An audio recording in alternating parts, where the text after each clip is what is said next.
The muscle groups of our upper and lower limbs are in some ways very similar, but in other ways very different. Both limbs have three segments, upper, middle, and distal, and both are fixed to the trunk via the pectoral and pelvic girdles. Functionally, they have completely different purposes. Over millennia, we've evolved to walk upright, so the muscles in our legs have evolved to support weight-bearing and locomotion, and are correspondingly larger and stronger. Our arms, in contrast, don't need to support our body weight anymore, so the muscles have grown smaller and weaker. The upper limbs are now dedicated to tasks of dexterity and to grasping movements. The upper and lower limbs are also divided by deep tissue fasciae into muscular compartments. In general, the muscles of a specific compartment govern specific directional movement, but this is not actually true in every case. The arm and forearm have two compartments, the anterior flexor and posterior extensor compartments.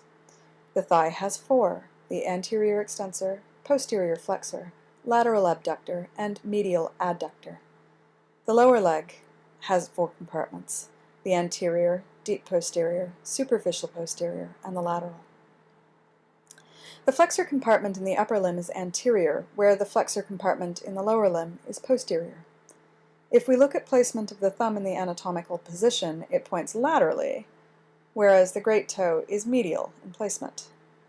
Incidentally, when I was first reading about the subject, I ran into a paper exploring the whys of the anatomical position, and how it's maybe kind of a weird and seemingly arbitrary reference point. Posturally speaking, the anatomic position is a stretch, it's not a natural pose. But when we're standing comfortably, the thumb is directed to the midline and the little finger is lateral, which corresponds to the position of the great toe and the baby toe. Had this position been named the anatomical position, there actually wouldn't be much of a difference in posterior and anterior compartment function. That being said, I think the easiest ways to compare and contrast these muscle groups is by movement. It's worth noting that the majority of muscles that move or stabilize the scapula and pectoral girdle originate on the axial skeleton and insert on the clavicle or scapula. While these 7 muscles are technically muscles of the upper limb, they don't cross the shoulder joint and thus don't actually move or physically join to what we think of as being the arm. The pelvic girdle has no equivalent structures.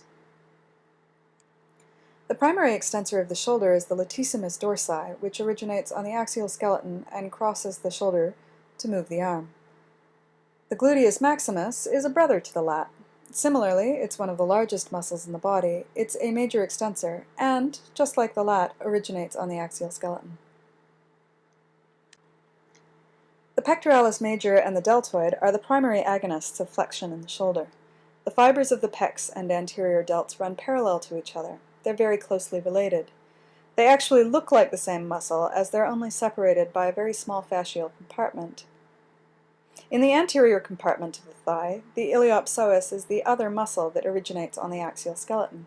In fact, the iliopsoas is 2 muscles, the iliacus, originating on the iliac crest, and it joins up with the psoas major and minor muscles that originate on the low spine. The quad group, on the anterior portion of the thigh, is the strongest muscle in the body. Collectively, all 4 of the muscles that make up the quads do the majority of work in leg extension. In the posterior compartment of the upper arm, we have the triceps brachii, which does the majority of the work in arm extension.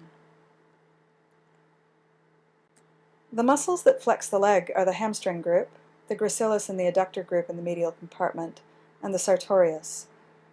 The sartorius is a very long, thin muscle that wraps from the hip bone diagonally across the front of the leg to attach at the medial tibial tuberosity.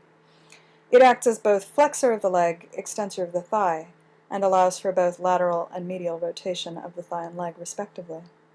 This is actually the muscle that allows us to sit cross-legged. In the anterior compartment of the upper arm, the biceps brachii is not actually the most powerful flexor of the elbow, but in fact the brachialis, which lies deep to the biceps brachii, is the most powerful flexor. In the medial compartment of the thigh, the adductor group consists of 5 muscles primarily responsible for adduction of the leg towards and across the midline. In the upper limb, the latissimus dorsi and pectoralis major are the main agonists of adduction. In the lateral thigh compartment, we find the tensor fasciae lati. It works with the gluteus medius and minimus to abduct the thigh away from the midline. Of note, these 3 muscles are also responsible for medial rotation. The middle fibers of the deltoid is primarily responsible for abduction of the arm away from the midline.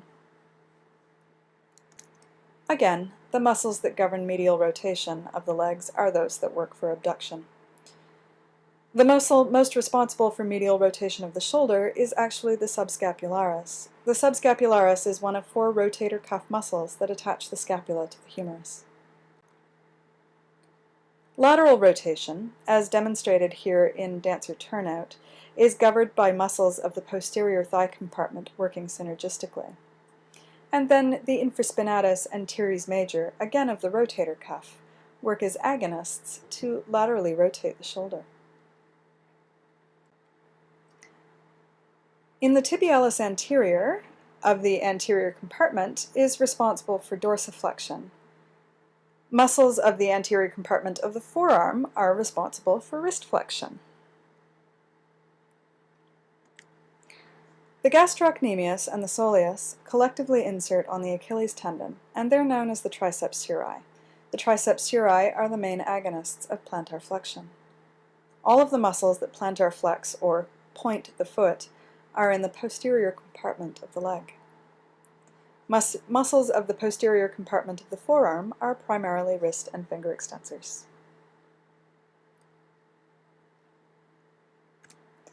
So the upper arm has the added ability to either pronate or supinate, turn anterior or posterior.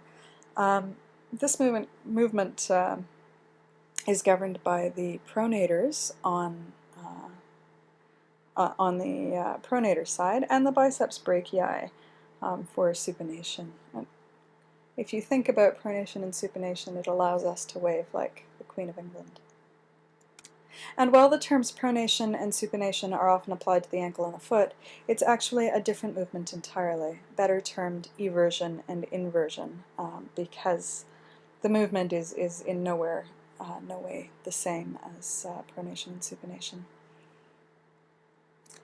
The muscles of the forearm move the fingers, but there are also intrinsic muscles of the hand which originate and insert on the hand that work to abduct and adduct the fingers. Similarly, muscles of the leg move the toes, and the foot also has intrinsic muscles which originate and insert only on the foot that work to move, flex, adduct, and abduct the toes. So why is it that the so-called anatomic position means that the forearm should be supinated?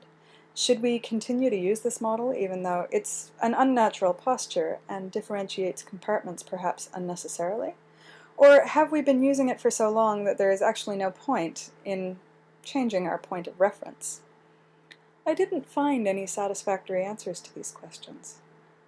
Despite looking, Wikipedia suggests, with no citation, that the reason for the anatomic position being what it is because it most closely resembles the position of the cadaver on the dissection table.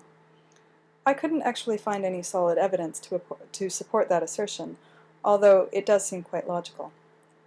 Perhaps these are questions to which we'll learn the answers as we go on in our studies of human anatomy.